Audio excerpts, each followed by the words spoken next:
Welcome, and thank you for tuning in to Lady K Chat, a podcast that is designed for men and women to become better versions of themselves, which is broadcast every Tuesday at 6 p.m. Eastern Standard Time. Various subjects will be spoken upon, such as relationships, health and wellness, personal development, wealth building, children, and so much more. She is a two-time Amazon best-selling author, an international speaker, and life coach. She is Lady K. And now for your host, Lady K.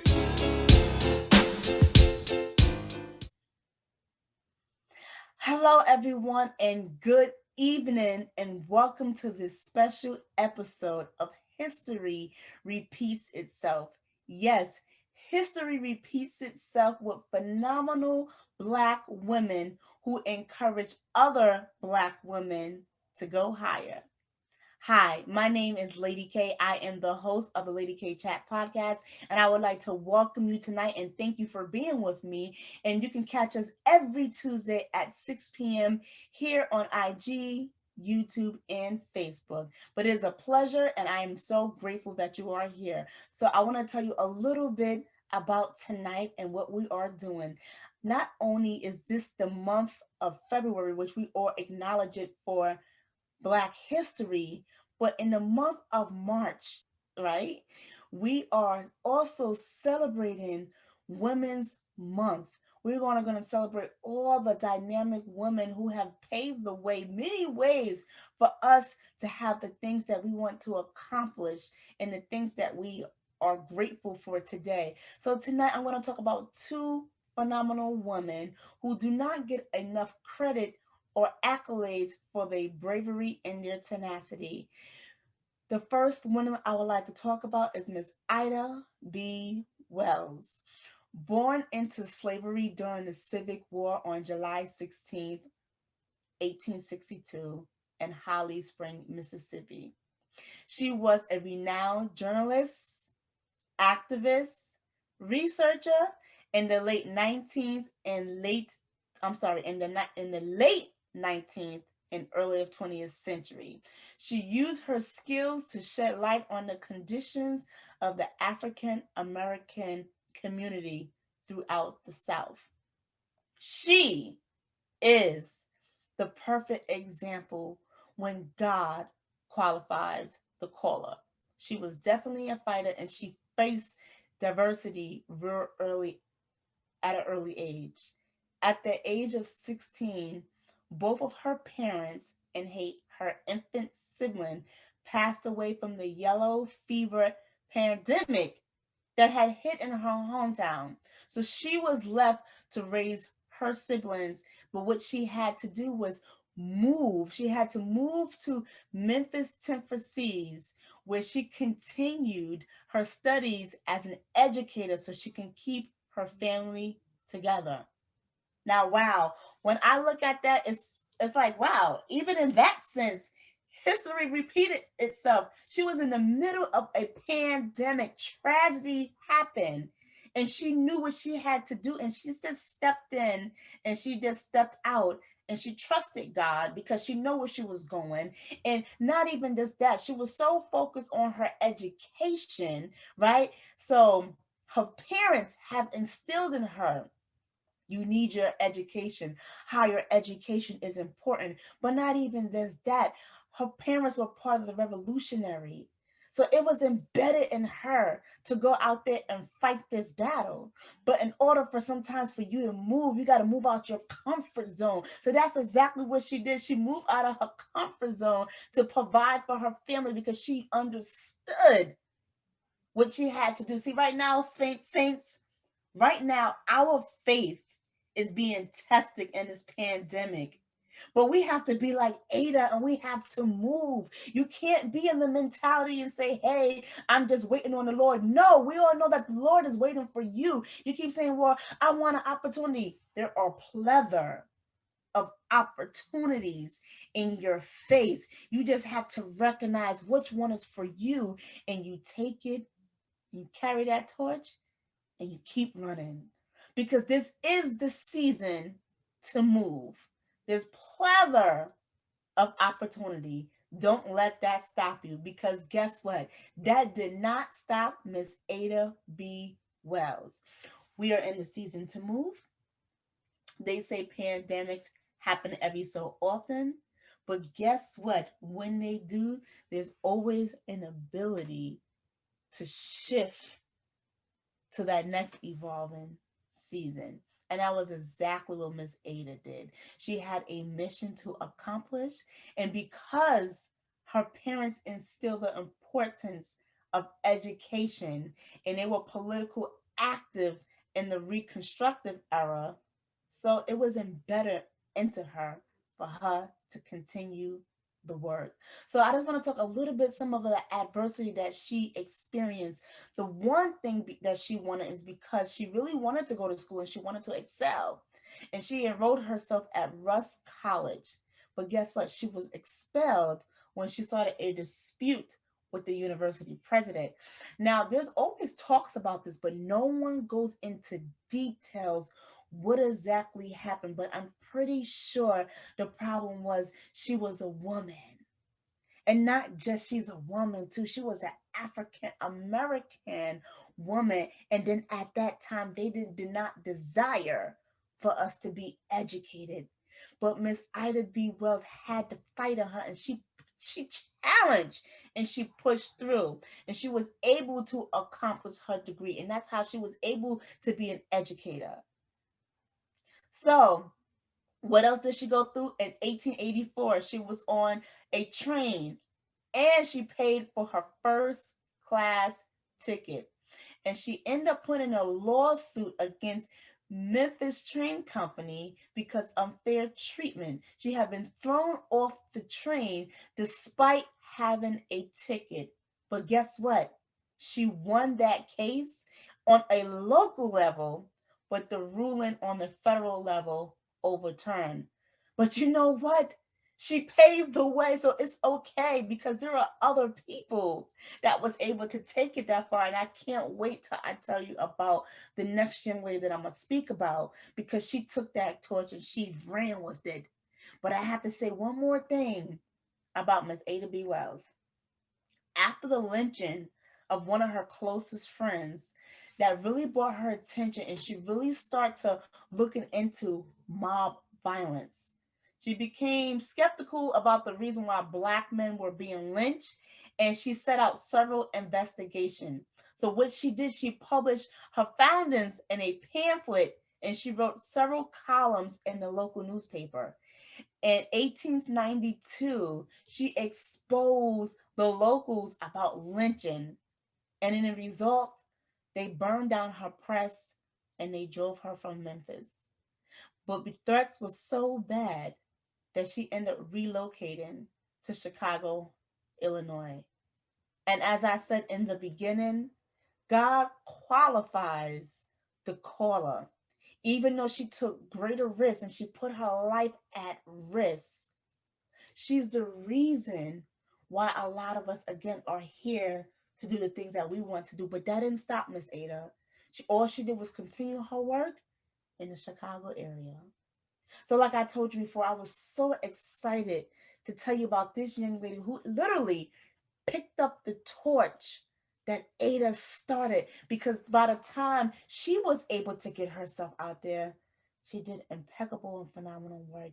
And I want to say that her favorite slogan is, don't get mad, get smart.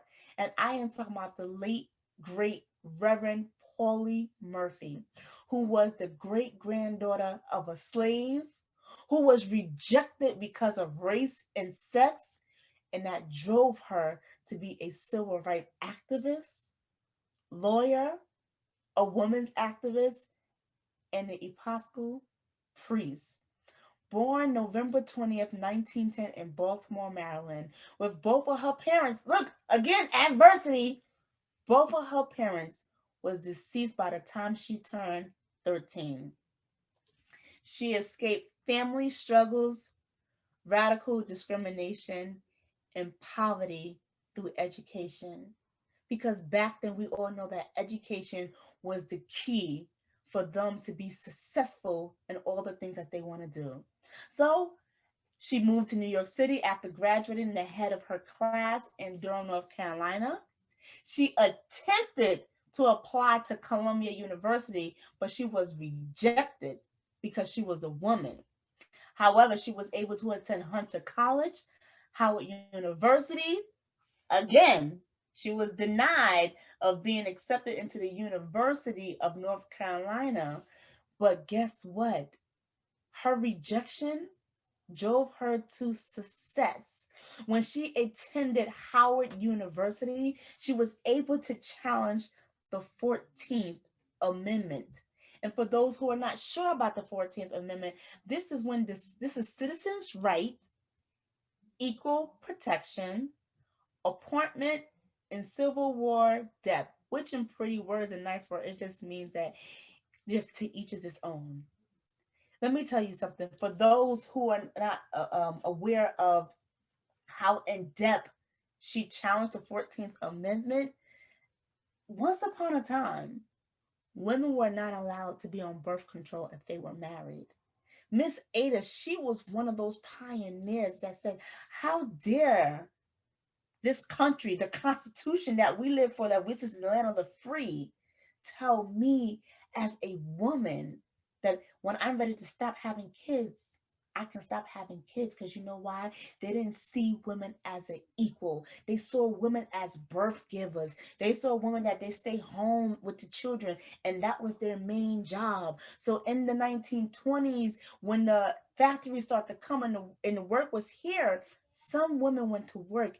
It was challenging. A lot of people didn't want them to do it, but it started in that case when women was able to finally go outside the home and work. Who said that a woman's just designed her greatness just for the house? That is a lie. So I am here to tell you again, women like Paulie Murray, she really pushed through adversity. Um, I want to say this to you. During her study at Harvard University, she caught the eye of Thurgood Marshall. And when she did that, he asked her, can she be an assistant to the Brown versus the board education because he's seen her work. Because by the late 1950s, she was very well known for her work. And I just want to talk about some of her major accomplishments. In 1944, she graduated as valedictorian of her Howard University law class. She was the first African American woman to be named an Episcopal priest, and she was ordained in the first wave of women ministers, especially in the Protestant faith. That right there, for those who don't know about the Protestant, they're very strict. So for Miss Murray to become indicted and to be recognized as a reverend, that's huge. That's huge for any woman, especially when they try to use her sexuality against her. Okay. I want to say another accomplishment that she made was that, and this is after her death, which is still beautiful because it's always great to be honored. In 2016, her home house that she was raised in was a historic landmark in North Carolina. Now, I think that is phenomenal. And in 2017, Yale University named a residential college Reverend Dr. Paulie Murray, Yale law student alumni. These two phenomenal ladies that I spoke about represent pure leadership. History repeats itself. Two phenomenal women doing great things. God qualifying and calling and equipping the call. These two dynamic ladies, there were other women behind them who was able to fill the shoes. You know, I want to give credit to the Michelle Obamas and the Kamala Harris. We have came a long way from women being denied to college to actually serving as the first lady, vice president. Wow. So in the month of March, I'm having several different conversations with 5 special different ladies. And we talk about the challenges that we still face today. But the one thing that I do love is that we are actually just sitting there and having open discussions about the elephants in the room. But we are also providing our experience within those challenges. You know why? So we can also pass on the torch because of the information that we have to the next woman. Because guess what? There are someone out there that don't know, and they just need that one sister to say, you know what? I got your back. So we are providing positive information for our sisters who are facing challenges on an everyday basis. But I have to let you know this, it starts with you first. So work on you first before you go out there and trying to carry the world on your shoulders. Because we already know on a day-to-day basis, it is hard. So my love to you, ladies. Thank you for tuning in tonight. I want to encourage you to just be a blessing to a sister. Pour into your sister as we pour into you. Everyone, thank you so much for tuning into this special episode. I hope you enjoyed it. You enjoy the rest of your night. Continue to follow us on YouTube, Facebook, and Instagram here at the Lady K Chat Podcast. And also, too, ladies, I have to say this enough, and I can't stress it enough. Make sure you are implementing self-care, because we already know that self-care carry us on to the next day. You can visit our website at www.ladykenterprisesinc.com. And everyone, you have a great night.